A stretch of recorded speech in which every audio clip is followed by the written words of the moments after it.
नमस्कार मेरे प्यारे दोस्तों। यहाँ पर एक प्रश्न पूछा है किसी साधक ने, जिज्ञासा जो है उनकी है। उन्होंने पूछा है कि अगर लोगों की भीड़ किसी भी सिद्ध पुरुष की अज्ञानता वश हत्या कर दे, जैसे मंसूर को लोगों ने मारा था, तो क्या इन्हें कोई सर्प दोष लगता है? कृपया उत्तर दें। अगर लोगों की भीड़ किसी सिद्ध पुरुष की अज्ञानतावश हत्या कर दे, जैसे मंसूर को मारा था, तो क्या कोई सर्प दोष लगेगा?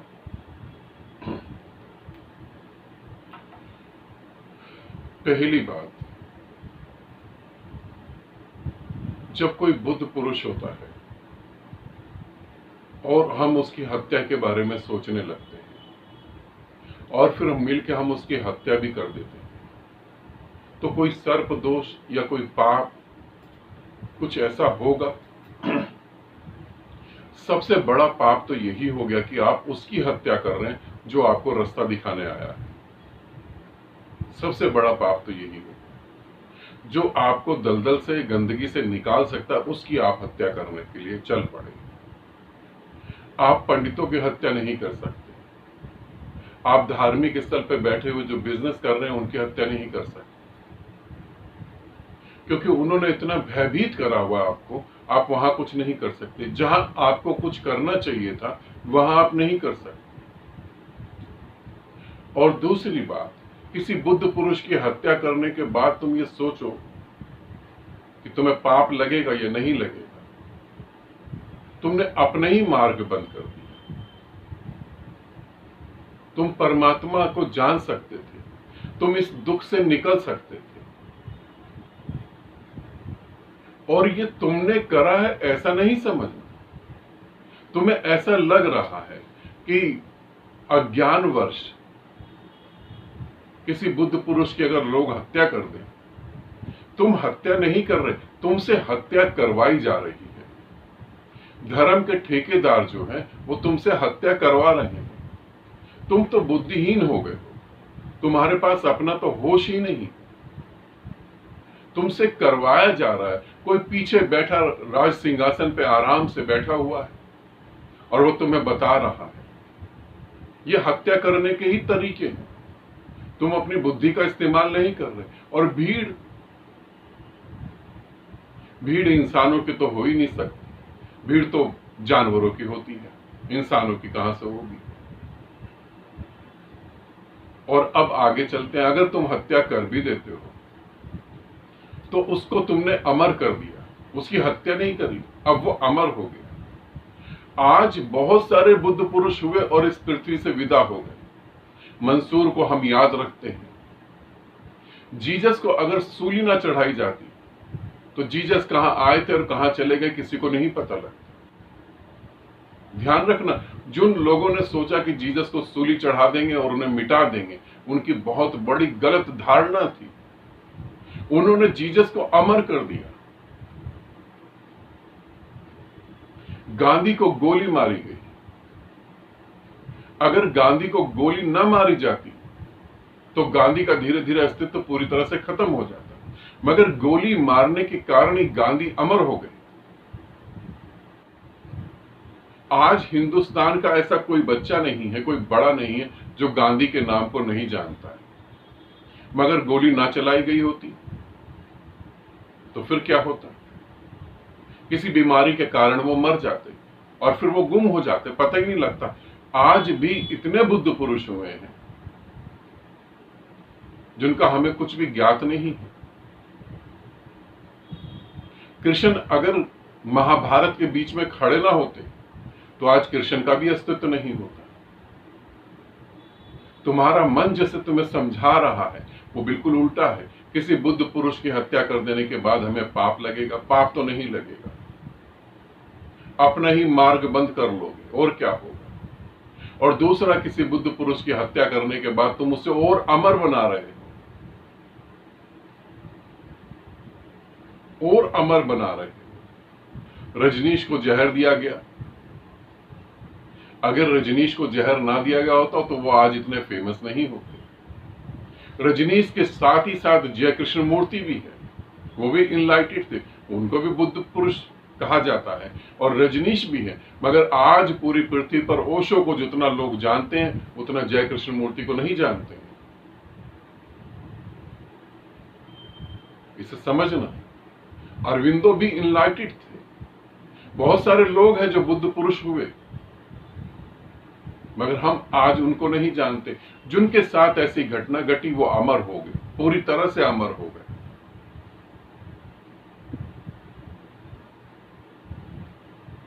जब तुम किसी को मारने की सोच रहे हो तो तुम सोच रहे हो पाप लगेगा या नहीं।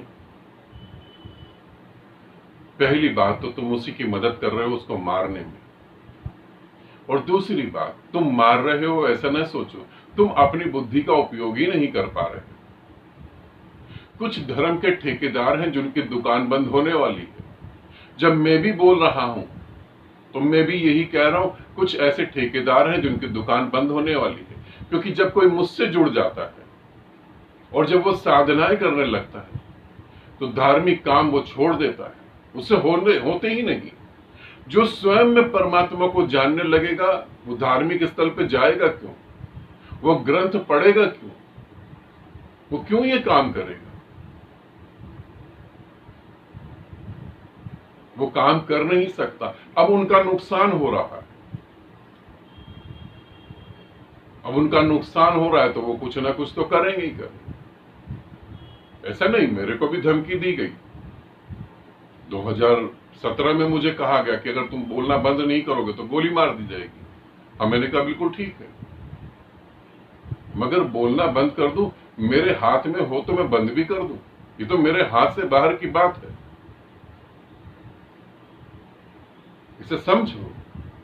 बुद्ध पुरुष इस पृथ्वी पर कहीं भी किसी भी देश में हो, बुद्ध पुरुष सदा ही खतरे में होते हैं, क्योंकि वो तुम्हारे अहंकार को तोड़ते हैं। और जो तुम्हारे गुरु हैं, जिन्हें तुम गुरु मान के बैठे हो, जो गुरु है नहीं, वो तुम्हारे अहंकार को बढ़ाते हैं। उनको कभी तुम मारने की नहीं सोचता। जो तुम्हारा बुरे से बुरा करने के लिए खड़े हुए वो तुम्हें दिखाई नहीं देते। जो तुम्हारे जीवन में परमात्मा को, निराकार को लाने की कोशिश कर रहे हैं, उनको तुम पत्थर मारते हो, उनके रास्ते में कांटे बिछा देते हो। बुद्ध को भी तुमने इस धरती पर पत्थर मारे, कांटे बिछा दिए, पांव से उनके खून निकल गए, उनके सर पर पत्थर लगे, सर से उनके खून निकला। आनंद ने कहा कि इधर नहीं जाओ, इस गांव में नहीं जाना चाहिए, ये लोग हमें मार ही देंगे। बुद्ध ने कहा नहीं, हमें जाना चाहिए। आनंद, कौन सा ऐसा बुद्ध पुरुष है जिसके साथ तुमने गलत व्यवहार नहीं करा। और ताज्जुब तो जब होता है जब तुम अपनी बुद्धि से सोचते ही नहीं हो कि तुम कर क्यों रहे हो। ये ऐसे ही हो गया। मैं न्यूज देख रहा था, काफी टाइम पहले की बात है। कश्मीर में लोग पत्थर मार रहे थे, वहां पर पुलिस वालों ने एक आदमी को पकड़ लिया जो पत्थर मार रहा था, और न्यूज रिपोर्टर कैमरा लेके खड़ा हो गया और रिकॉर्ड करने लगा। पुलिस वालों ने कहा कि तू पत्थर क्यों मार रहा था, वो कुछ बोला नहीं। न्यूज रिपोर्टर ने कहा कि तुम क्यों पत्थर मार रहे हो, कोई कारण तो होगा। उसने कहा आजादी चाहिए हमको। न्यूज रिपोर्टर ने कहा किससे आजादी चाहिए। उसने कहा ये तो मुझे पता नहीं, बस ये इतना बताया था कि आजादी चाहिए।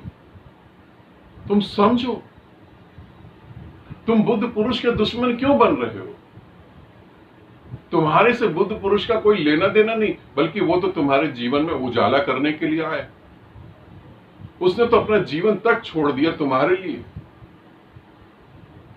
उसने अपना सब कुछ त्याग दिया सिर्फ तुम्हारे लिए, और तुम उसी को मारने की कोशिश कर रहे हो। क्यों? मंसूर को जहर दे दिया, मंसूर को मार दिया। क्यों मार दिया? उस भीड़ ने मंसूर को मारा नहीं, भीड़ को लोगों की भीड़ को कोई हैंडल कर रहा था, और वही लोग हैंडल कर रहे थे जिनकी दुकानदारी बंद हो रही थी। वरना जरूरत क्या है। उसके गुरु ने भी कहा कि तू ये सब बातें मत बोल, तुझे मार दिया जाएगा। उसने कहा भी कि मैं थोड़ी ना बोल रहा हूं, मैं तो हूं ही नहीं। मैं अगर होता तो रोक भी सकता था। पता है कि रिजल्ट क्या आएगा, पता है कि होना क्या है, सारा कुछ पता है, मगर हाथ में बात हो तो ना। तुम अपनी बुद्धि से नहीं सोच रहे। कभी किसी बुद्ध पुरुष के साथ बैठकर देखो थोड़ी देर, कभी किसी बुद्ध पुरुष के गले लगकर देखो, कभी किस बुद्ध पुरुष को सुनो, आराम से शांत होकर बैठकर समझो तो तुम पाओगे कि तुम तो अलग ही किसी जगत में पहुंच गए, अलग ही किसी दुनिया में। तुमसे मरवाया जाता है बुद्ध पुरुष। जीसस को जिसने सूली दी, उसने आकर जीसस से माफी भी मांगी कि मुझे नहीं पता था कि मैं क्या कर रहा हूं, क्यों कर रहा हूं।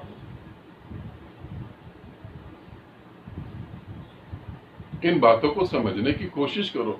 मैं कह रहा हूं कि तुम्हें बुद्ध पुरुष को मारना है, मारो, मगर कम से कम ये तो सोचो कि तुम्हें मारना है या कोई चालाक आदमी तुम्हारे द्वारा ये काम कर रहा है। तुम किसी राजनीति के शिकार हो रखे हो, तुम्हें सम्मोहित करवा के ये काम करवाया जा रहा है। और कौन करवा रहे? यही धार्मिक गुरु, जिनको कुछ लेना देना नहीं, उनको सिर्फ अपनी जेब भरनी है और अपने अहंकार को कैसे न कैसे तृप्त करना है। मेरे पास अभी कुछ दिन पहले एक साधक आए, वो बहुत रोई। मैंने उनसे पूछा कारण क्या है, तुम क्यों रो रहे हो? उन्होंने कहा गुरुदेव मुझे आपसे प्यार हो गया और मैं आपको अब छोड़ना नहीं चाहता। तो मैंने कहा ये तो खुशी की बात है, दिक्कत कहाँ है? उन्होंने कहा गुरुदेव आपसे पहले भी मैं किसी एक गुरु से मिला हूं और उनसे मैंने संन्यास लिया है, और वो गुरु ने कहा कि अगर मुझे छोड़कर किसी के पास भी गया तो तू बर्बाद हो जाएगा, तेरा परिवार मर जाएगा, तेरा परिवार बर्बाद हो जाएगा, सब कुछ खत्म हो जाएगा। गुरु ऐसी बातें कह सकता है कभी? गुरु तो तुम्हें आजाद छोड़ता, तुम स्वतंत्र हो। गुरु ऐसे शब्द कैसे कहेगा कि मुझे छोड़ दोगे तो बर्बाद हो जाओगे? यही लोग तुम्हें समझा रहे हैं। इसीलिए समझो, सर्प दोष लगेगा। क्यों तुम किसी बुद्ध पुरुष को मारना चाहते हो? वो तो तुम्हारे जीवन में प्रकाश लेकर आ रहा है। उसकी करुणा तो तुम देखो। तुम तो फिर भी बुद्ध पुरुष के साथ स्वार्थ से जुड़ते हो। उसका तो कोई स्वार्थ भी नहीं है, फिर भी वो तुम्हारे लिए बहुत कुछ कर रहा है।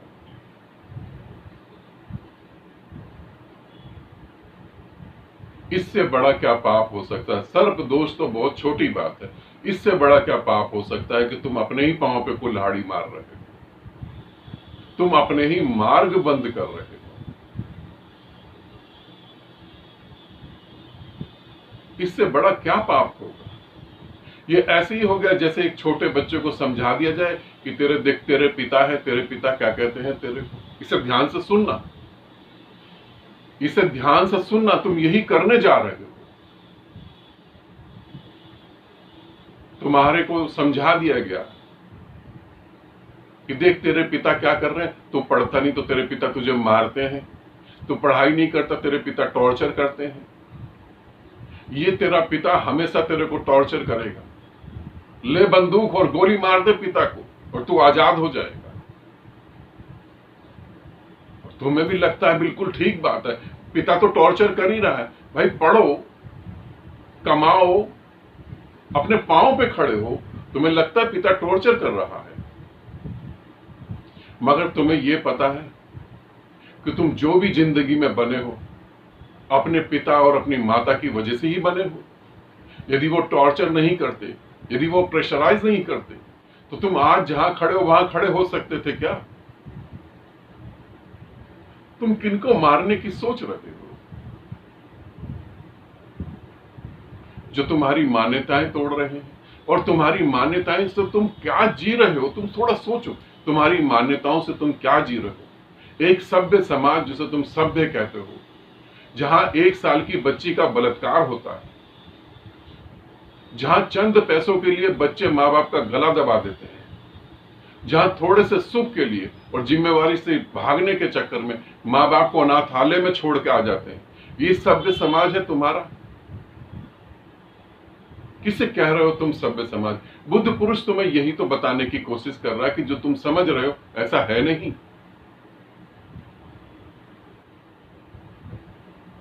जो तुम्हें सभ्य समाज दे सकता है उसे ही तुम मारने के लिए तैयार हो जाते हो और मारते भी हो। मैं ये नहीं कह सकता कि तुम चूक जाते हो, तुम चूकते नहीं हो, तुम मार भी देते हो।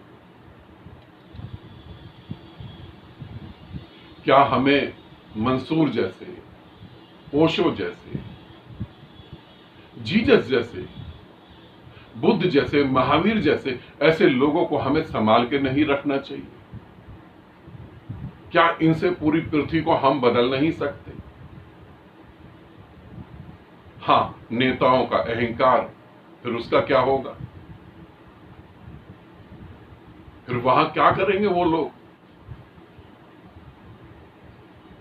ये भी दिक्कत है। परमात्मा बार बार आकर तुम्हें चेताता है, बार बार आकर तुम्हें बताता है कि तुम जानो, और तुम उसी के ऊपर थूकना चालू कर देते हो। एक कहावत है ना, आसमान पे थूकोगे तो वो कहां गिरेगा। बुद्ध पुरुष को मारोगे तो तुम्हारा होगा क्या? तुम समझो इस बात को, क्या होगा तुम्हारा? जो हाथ तुम्हें खाना खिला सकता है उसी हाथ को तुम काटने की कोशिश करो तो तुम्हारा क्या होगा? बताओ, खुद ही सोचो। मुझे भी अगर तुम मार दोगे तो तुम्हारा क्या होगा? थोड़ा सोचो। और तुम्हारे मारने से मैं मर जाऊंगा ऐसा नहीं, मैं और विराट रूप में फैल जाऊंगा। थोड़ा अपनी तरफ देखो, अपने बारे में सोचो और अपने से प्रश्न पूछो, क्या सच में तुम्हें लगता है कि बुद्ध पुरुषों को मार देना चाहिए? क्या तुम्हें लगता है कि हमें बुद्ध पुरुषों को जहर देना चाहिए?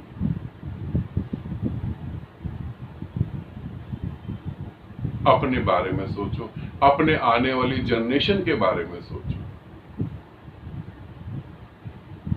और हम बहुत समझदार हैं, हम पहले तो बुद्ध पुरुष को मार देते हैं और फिर उसको जलाकर उसकी हड्डियां अलग अलग जगह रख देते हैं और कहते हैं कि अब यहां पूजा पाठ करो। उसकी फोटो टांग देते हैं, मंदिर बना देते हैं और पता नहीं क्या क्या करते हैं। पहले तो उसे मार दिया। आज पुणे के आश्रम में कुछ ऐसा है नहीं। जो खुशबू थी, जो प्रकाश था, जो एक मस्ती थी, वो सब खत्म हो चुकी है। अब उसके नाम पर सिर्फ आश्रम खोलकर बिजनेस करा जा रहा है और कुछ भी नहीं है। और तो और लोगों ने उसके नाम पे गौशाला खोल दी, ओशो गौशाला।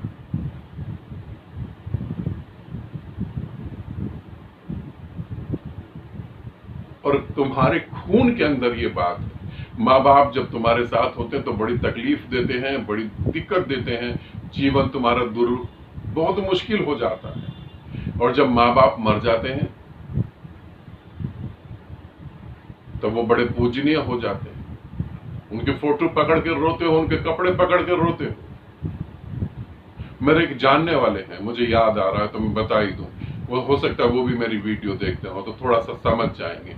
मेरे एक जानने वाले हैं, उनकी मदर बहुत बीमार थी और बहुत बूढ़ी भी हो गई थी, चिड़चिड़ी हो गई थी, बिस्तर से उठ नहीं पाती थी, बड़ी मुश्किल से उठ पाती थी। गठिया बाई की प्रॉब्लम थी, शुगर की भी प्रॉब्लम थी, बीपी की भी प्रॉब्लम थी, बहुत सारी फिजिकल प्रॉब्लम थी उनको, साइकोलॉजिकल माइंड से वीक हो गई थी। अब उनको, उनकी बहू को और उनके बच्चों को बड़ी प्रॉब्लम होती थी इसको देखकर। उन्होंने क्या करा, उन्होंने 4थी फ्लोर पे एक छोटा सा कमरा बनाया और जैसे तैसे करके अपनी मां को उठाकर ले गए और उस कमरे में छोड़ दिया। अब वो ऊपर से चिल्ला रही है, नीचे तक आवाज ही नहीं आ रही। कभी उनको लगता था तो खाना देते थे, नहीं लगता था तो नहीं देते थे। वो एक बार चिल्लाते चिल्लाते मर ही गई और इनको दूसरे दिन पता लगा कि वो मर गई। और उसके बाद इन्होंने फेसबुक में जो फोटो डालनी चालू करी कि माँ ये होती है और माँ वो होती है, माँ ने ऐसा करा, माँ नहीं होती तो हम नहीं होते, पता नहीं क्या क्या दुनिया भर की किताबी बातें खूब डाली और खूब लोगों ने दुख व्यक्त करा। सच में माँ बहुत कीमती होती है। ऐसे तो हम समाज में जी रहे हैं। आज कितने बुजुर्ग अनाथालय में रह रहे हैं। जिन बच्चों के पैदा होने पर उन्होंने खुशी मनाई थी, वो बच्चे कहां उनको छोड़ के आ रहे हैं। और जब कोई बुद्ध पुरुष बोलता है तो हमें चोट लगती है, हमें लगता है सबसे पहले इसी को मार दो। क्या करोगे मार के? उसका जीवन तो वैसे भी क्षण भर का, वो तो निकल जाएगा। तुम ना भी मारो तो भी तो वो जाएगा ही जाएगा, मगर तुम्हारे मारने से होगा क्या? तुम्हारा अपना नुकसान होगा। सर्प दोष जैसी तो छोटी सी बात है, इससे नहीं, इससे भी बड़े पाप में फंसोगे तो आने वाली जनरेशन फंसेगी। आज अगर हमारे पास कुछ ऐसा होता कि आज, मैं कहता हूं कि आज हमारे इंडिया की बात कर रहा हूं, आज अगर इंडिया में 1000 बुद्ध होते तो तुम क्या समझते हो हम कैसा जीवन जीते? आज अगर पृथ्वी पर 1 लाख बुद्ध होते तो ये पृथ्वी कैसी बन जाती? सोचो एक बार, क्या हो जाता इस पृथ्वी में। तुम सोचो कि 1 लाख बुद्ध इस पृथ्वी पर हैं और तुम्हारे घर एक बच्चे का जन्म हुआ, वो बच्चा कैसी जिंदगी जीता? मैं तुमसे कहना चाहूंगा, वो तुमसे कई गुना अच्छी जिंदगी को जीता। जो तुमने दुख देखे, उस दुख को वो कभी नहीं भोग पाता। बुद्ध पुरुषों को मारने की नहीं, समझने की जरूरत है। और जो तुम्हारे अहंकार को तृप्त करे, उनसे दूर होने की जरूरत है। गुरु को और शैतान को पहचानने में थोड़ी बुद्धि का उपयोग करो। कौन है गुरु जो तुम्हें तार सकता है, जो तुम्हें पार ले जा सकता है, और कौन है शैतान जो तुम्हारी वासनाओं में तुम्हें उलझा दे? वो शैतान है जिसे खुद कोई ज्ञान नहीं है। कभी वो कहेगा कि ये कर लो, ये गोली खा लो, ये यंत्र ले लो, और पता नहीं क्या क्या। मनुष्य की समस्या है, वो बदलना अपने आप को चाहता ही नहीं। और कोई अगर जगाने की कोशिश करे तो हमें उसे गुस्सा आता है, हम उसे मारते हैं। तुम्हें पता है, काफी सारे बुद्ध पुरुष मेंटल हॉस्पिटल में जाकर बहुत आनंदित महसूस करते हैं, आराम से रहते हैं वो मेंटल हॉस्पिटल। तुम्हें पता है, बहुत सारे बुद्ध पुरुष पहाड़ों में चले जाते हैं, एकांत में रहते हैं। जब मैं बागेश्वर, उत्तराखंड में बागेश्वर में जब मैं घूम रहा था, ऐसे ही एक बुद्ध पुरुष से मेरी बात हुई। उन्हें मैंने कहा कि तुम चलो, लोगों को बताओ अपने बारे में। उन्होंने मुझे क्या कहा पता है? उन्होंने वो हंसे और मुझे गले लगा के कहा कि तुम पागल हो, तुम भी यहाँ आके चुपचाप बैठो। कहाँ जा रहे हो? अरे यहीं बैठो, बागेश्वर में ही रुक जाओ। मैं भीमताल गया तो भीमताल में भी मैं एक बुद्ध पुरुष से मिला। उसने भी कहा कि तुम कहाँ जा रहे हो, यहीं बैठो ना।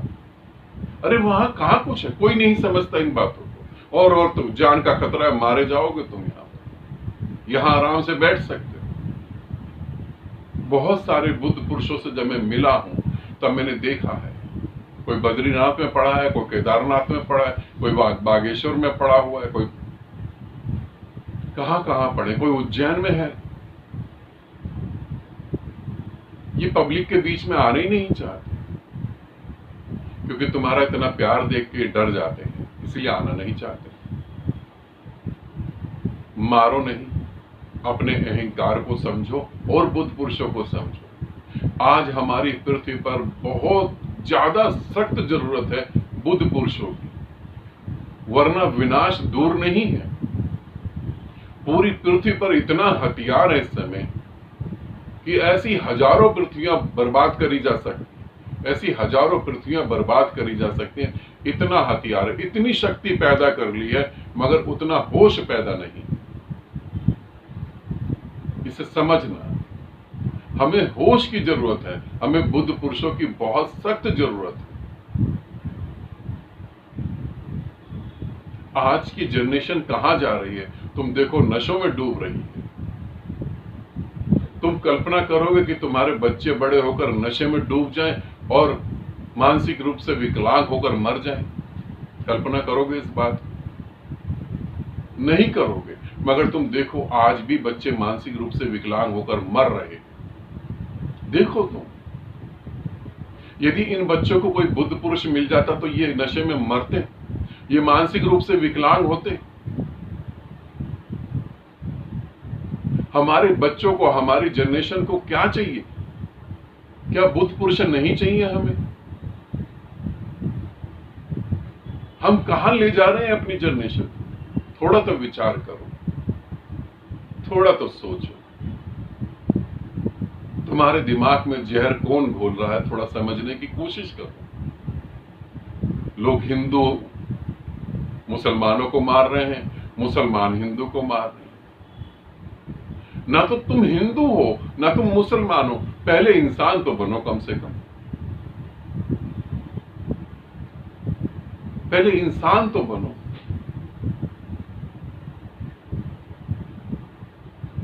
इंसानियत तो होनी चाहिए भीतर। क्या कर रहे हो तुम? पृथ्वी को और नरक में धकेलने की कोशिश कर रहे हो। जिस प्यारे मित्र ने प्रश्न पूछा, उन्हें मैं कहना चाहूंगा कि बहुत अच्छा प्रश्न पूछा और बहुत बहुत धन्यवाद भी तुमको दूंगा, मगर थोड़ा सा होश में आने की बात है। होश में आओ, समझो। यू समझो कि तुम्हारी जब जन्म हुआ था, तुम्हारे माता पिता ने जब तुम्हें जन्म दिया था, तुम्हारे माता पिता किसी बुद्ध पुरुष से जुड़े होते और उस बुद्ध पुरुष के हाथ में तुम खेलते, उस बुद्ध पुरुष के साथ तुम अपना जीवन का समय बिताते। तो आज जो तुम्हारा जीवन होगा, शायद वो बहुत हद तक अलग ही होता। तुम बहुत कुछ अलग जी रहे होते। तुम्हारे माता पिता तो चूक गए, तुम तो ना चूको इस बात से।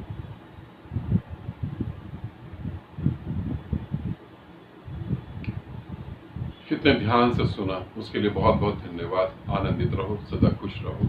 बहुत बहुत प्रेम आप सभी को।